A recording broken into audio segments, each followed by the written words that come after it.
My campaign against drug will not stop until the last pusher and the last drug lord are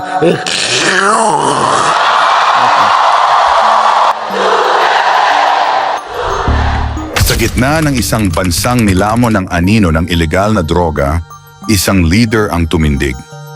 May matapang na paninindigan, determinadong baguhin ang kapalaran ng kanyang mga kababayan. Ang kanyang kampanya ay isang laban na hindi natinag. Mula sa mga lansangan hanggang sa mga komunidad, ang direktiba ay malinaw, sugpuin ang salot. Ngunit sa gitna ng digmaan, hindi lamang mga kriminal ang nasugatan. May mga inosenteng buhay ang nawala, mga pamilyang winasak, mga luha ang naging marka o lansangan. Sa kanyang pagpupursigi, may mga buhay na napawi, mga tinig na natahimik. Ang laban na ito may dalawang mukha. Ang pag-asa ng pagbabago at ang pait ng pagkawala. Una po, wala na kami pag-asa. Hindi namin alam na ganito mangyayari. Hindi namin alam na magkakaroon ng hustisya kasi alam namin makapangyarihan po yung nakaupo noon. Mula Hulyo 1, 2016 hanggang Hunyo 13, 2017, ang Pilipinas ay nasaksihan ang isang kampanya na nagdulot ng malaking pagbabago. 1,306,389. Iyan ang bilang ng mga sumuko. Mahigit 1 milyong individual ang kusang loob na sumuko sa mga autoridad.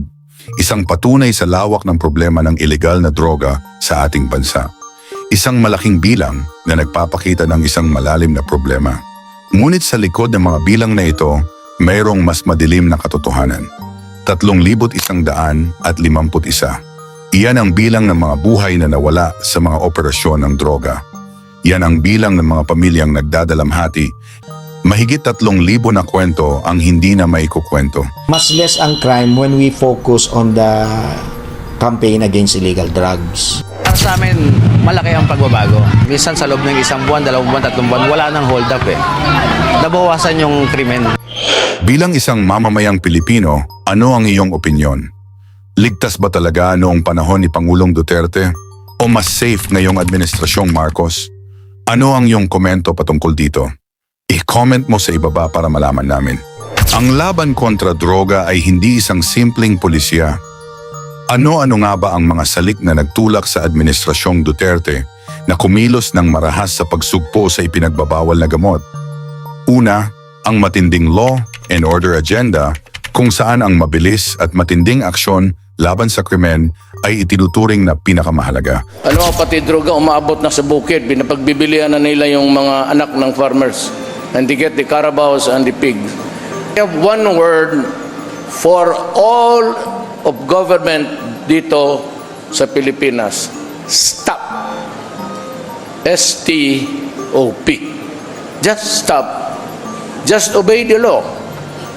Pangalawa, ang pagtingin sa problema ng droga bilang isang pambansang krisis, isang banta sa seguridad ng bansa na nangangailangan ng agarang solusyon. Can we have a compilation of all shabu seized during this year's starting during my term? Kung ilan na ang niladang shabu ng embargo ng gobyerno. And maybe when the time comes, we will use it to show to the ICC na that's the reason why I am not going to bow down to the jurisdiction is because they would see the enormity of the problem of Cebu in the country. Para malaman lang po nila. Oo, Mr. President, gagawa po ako ng ulat. Pero sa ngayon po, ang tinataya po namin ay nasa 79 to 80 billion pesos of shabu ang ating pong nasamsam. Gagawa po ako ng detalyadong report sa susunod na ating pagpupulong, Mr. President. Pangatlo, ang matinding political will, ang determination ng dating Pangulo na ipatupad ang kanyang mga pulisya nang walang pag-aalinlangan. I will do it even at the cost of my position as president, my life, or even if I lose honor. Tandaan niyan, hindi ako ang papara hanggang hindi ko makuha ang gusto ko. I want this country freed of the tentacles of the drug, just like Mexico and Colombia. It will not happen during my watch. I can assure you, itaga ninyo yan kung saang bato na. Di mangyari yan. Talagang hindi ako papayag. Sa dami ng kritisismo at alegasyon na kinaharap ng dating Pangulo, bakit nga ba hindi nakasuhan ang dating presidente? Noong siya ay hindi pa Pangulo at pagkatapos ng kanyang termino, hindi ba't katakataka? Selective ba ang batas? Sinagot ito ng dating Senadora Leila de Lima. Narito ang isang clip galing sa Senate hearing. I was asking during my line of questioning a while ago, addressed to former Senator De Lima, why did she not file cases when she was the head of the Commission on Human Rights? She investigated, allegedly, the DDS, if there is a right term for it. She did not file any cases. You were present, Mr. President, when Senator De Lima, or when she was the chair then of the CHR, you were present during the investigation, if I am not mistaken, Mr. President. Yes, sir. And the president, when I asked him, denied that there was an existence of the Davao Death Squad. My question lang, Senator De Lima, bakit hindi kayo nag-file ng mga kaso kung talagang naniniwala po kayo na meron mo talagang death squad? Why did you not file cases immediately? When he was just still a mayor. Yes, Your Honor, nasagot ko na po yun. Hindi mo Dahil sinasagot eh. yung mga pwede talagang mga maging witnesses ay hindi pa willing, takot pa na mag-testify against the former mayor. All right, when you were Secretary of Justice, you had all the power. You were a very, very powerful cabinet member under the Aquino administration. Why did you not pursue it? Because at that time, wala na nga akong nagiging resulta ng mga nagiging investigation din. Because again, mahirap Madam Senator, you were a very, very powerful member of the cabinet during the Aquino administration. You had all the resources. You had the NBI at your disposal. Lahat ng mga government agencies were under your disposal. You had the ear of the president. Bakit hindi kayo nag-file ng kaso laban kay Mayor Duterte? at that time, the relevant, real evidence, testimonial evidence, wala pa po sa aking disposal. Although I did try, yung sinabi ko po kanina, na-refer ko na muna sa NBI. So, kaya lang, yun ang naging report, binalik nila sa akin. Now, they're trying, pero nahihirapan din sila na i-access yung mga witnesses. Sa isang hearing na isinagawa sa Senate kamakailan, inamin din ni DOJ Secretary Remulla na may failure sa ating justice system. Kaya bigo ang mga biktima ng EJK na makamit ang hustisya sa ilalim ng Administrasyong Duterte. Narito ang statement ng DOJ. Cases that we are speaking about were filed by their families in the ICC because they could not get justice in the country. I think that's one thing that nobody wants to acknowledge, is that there was a failure of our justice system for a long time. And they had to file their cases in the ICC to get any attention at all from anybody who cared. Because for the longest time, ito mga biktima po, yung mga namatayan, yung mga pamilya nilang namatay o kaya napaslang sa drug war, ay wala ho nang mapuntahan. Kaya doon ho sila nagpunta sa ICC. That's why I said, SOJ, na may belief na pag panahon ni Arroyo, it's very hard to go after Arroyo. May truth o hindi, in the sense that meron na presidential immunity while you're president. Pero pagkatapos hindi, di ba? That's why after President Erap's time, nakulong siya. After President Arroyo's time, nakulong siya. Di ba? After President Aquino's time, wala naman nag-file ng kaso kay President Aquino. Okay? So kung ang belief, wala kang justice kay Duterte during his time, I won't comment, but that's a belief. But 2008 to 2010, hindi sila nag-file. 2010 to 2016, hindi sila nag-file. And then ngayon, pwede sila mag-file. Diba? So, and walang so I mean, the ICC should also look at our patterns and system. It's not only the period eh. It is true that without justice, there is no peace. No one is above the law, ika nga. March 11th, namarkahan bilang araw ng pagdadalamhati sa mga pamilya at taga-suporta ni dating Pangulong Duterte. Ang dating Pangulo, Rodrigo Duterte, ay inaresto sa bisa ng warrant of arrest issued by International Criminal Court o ICC. What is the law and what is the crime that I committed? By virtue of the warrant of arrest issued by the ICC for crimes against humanity. Sir, you have the right to remain silent. You have the right for counsel of your choice.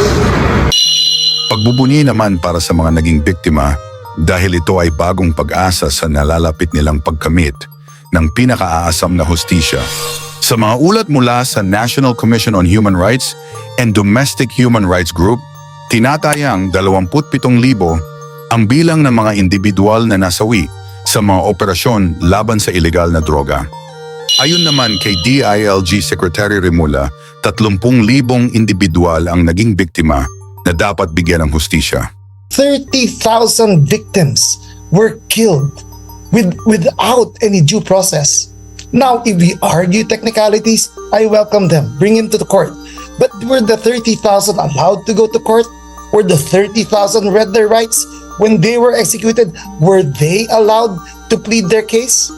Napakaraming buhay ang nawala mula 2016 hanggang 2019 at base sa sinabi ni DILG Secretary Remulla, tinatayang 30,000 individual ang naging biktima.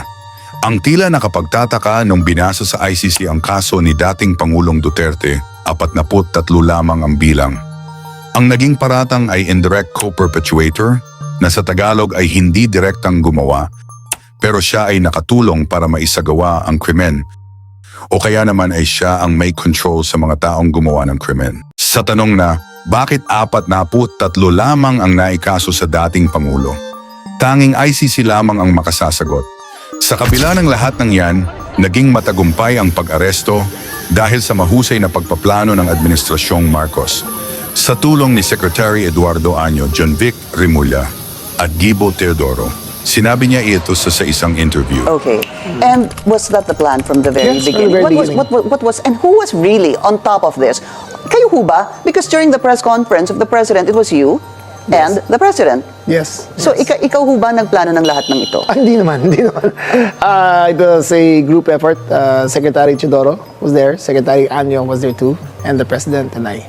So, hindi naman ako. Ako lang ang natira last man standing doon sa Malacanang. Kayo lang. So, you kept it very small. Very small. And it was meant to be that way. Yes, you cannot plan an operation like this and involve too many people. Okay. Was it also,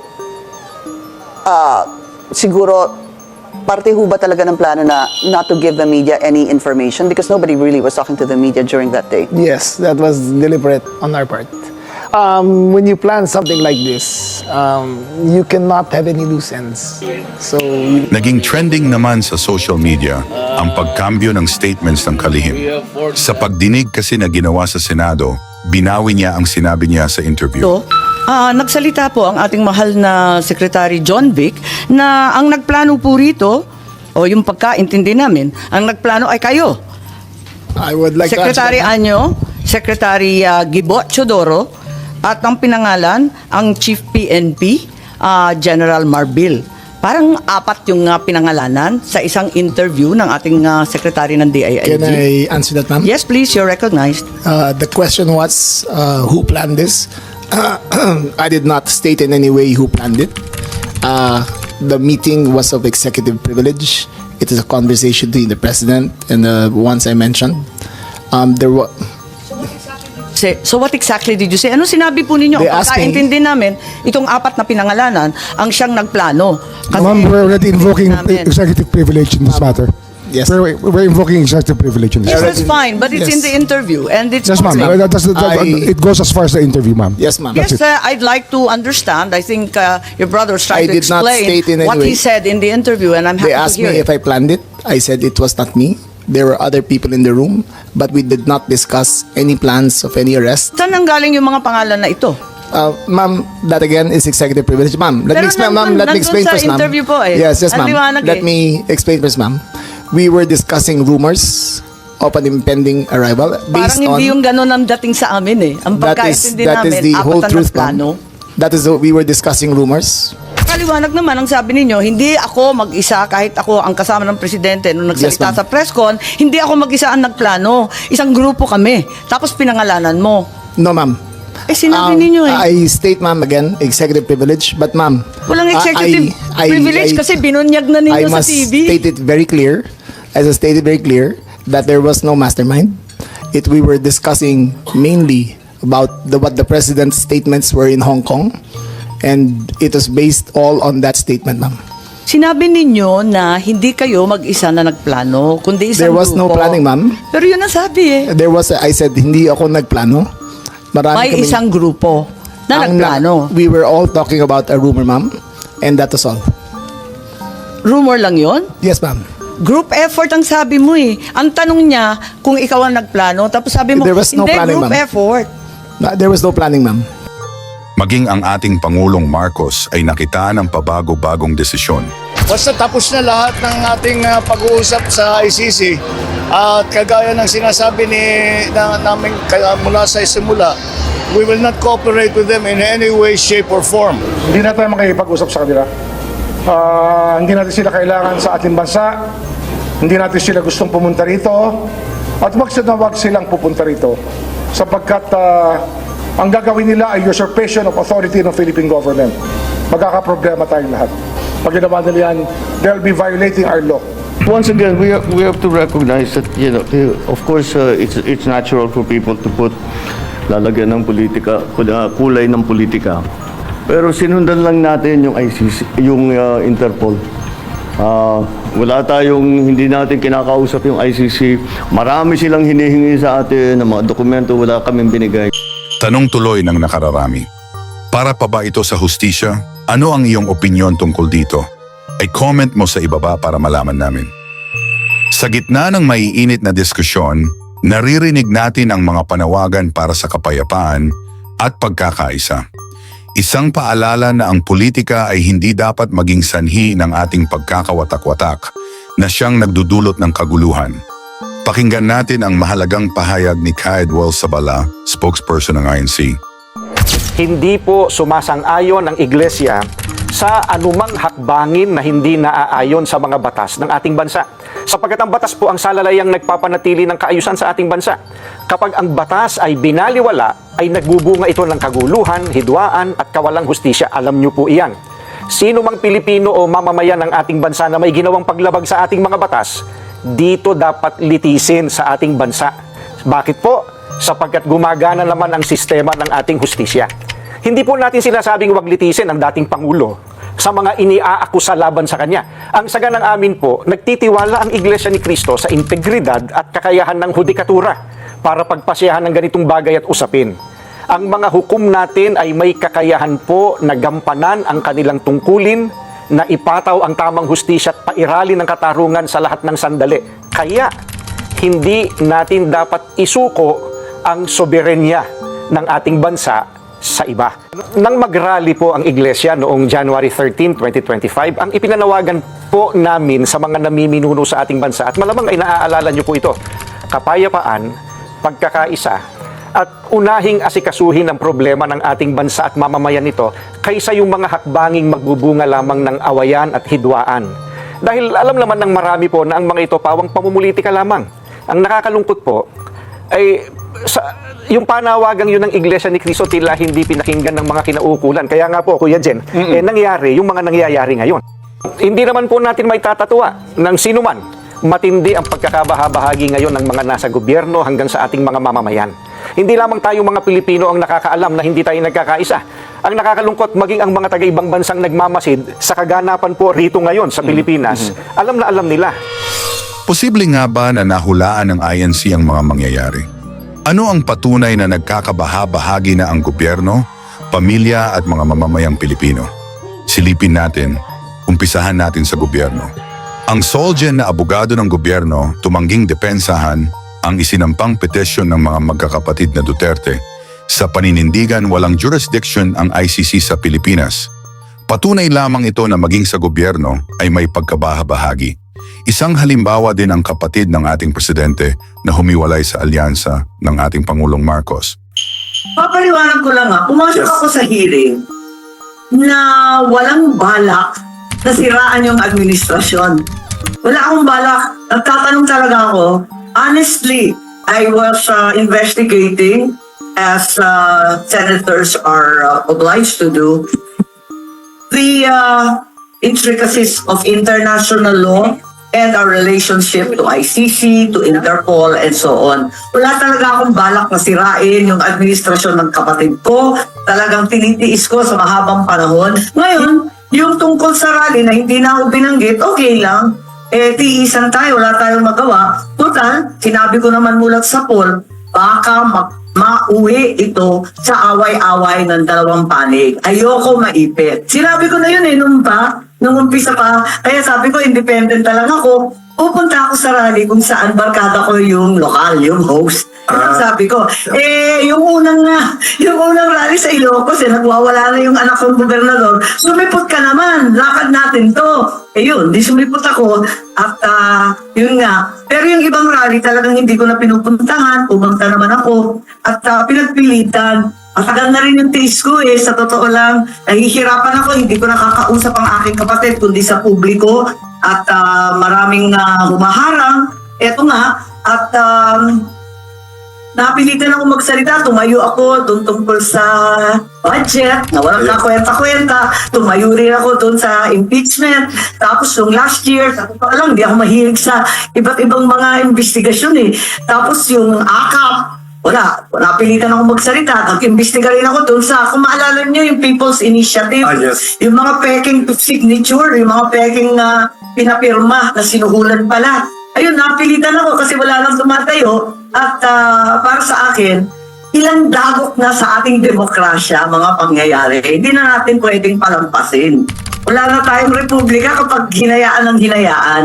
Kaya, tiisan na lang po, okay lang. Kung hindi ako binanggit sa rally, tutual. Ang sinabi ko naman, mula ngayon, tutukan na natin tong isyung to. Kasi nakasalalay dito ang pagkatao at soberanya ng Pilipinas. Rally dito, rally doon, kabi-kabila ang cancel culture.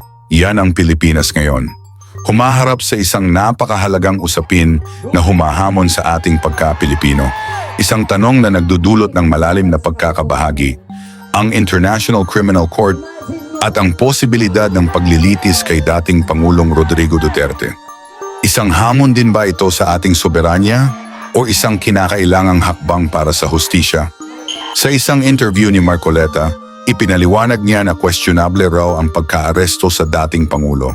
Pakinggan natin ang pahayag ni Congressman Marcoleta. Illegal ang pagkakahuli kay Pangulong Duterte. Hindi nga nasunod Alam mo kung bakit? Sapagkat merong isang kaugnay na responsibilidad sa ilalim din ng tuntunin ng ICC na sa aking palagay ay pilit nilang itinanggi. Ito yung Article 59. Which is? Ang isang tao na inaresto dito sa lugar, sa custodial estate. Ang custodial estate is Pilipinas dahil taga rito ang ating Pangulong inaresto. Sinasabi doon na the arrested person should be delivered promptly to the competent judicial authority. Sa maliwanag na pananalita, yung competent judicial authority, korte ng ating bansa. Kumoy yung kanyang sinakyan at nang siya'y lumapag Pasay City, dapat sa RTC ng Quezon City, dinala ang Pangulong Duterte. Dapat dito muna sa hukuman natin. Ito yung hindi. Yun ang nakalagay sa Article 59. Competent judicial authority of the custodial estate. Sinong custodial estate? Philippines. Sino yung nakakasakop ng Pasay City? Regional Trial Court, Pasay City. Yun ang sinasabi ng batas. Bakit hindi dinala sa RTC ng Pasay City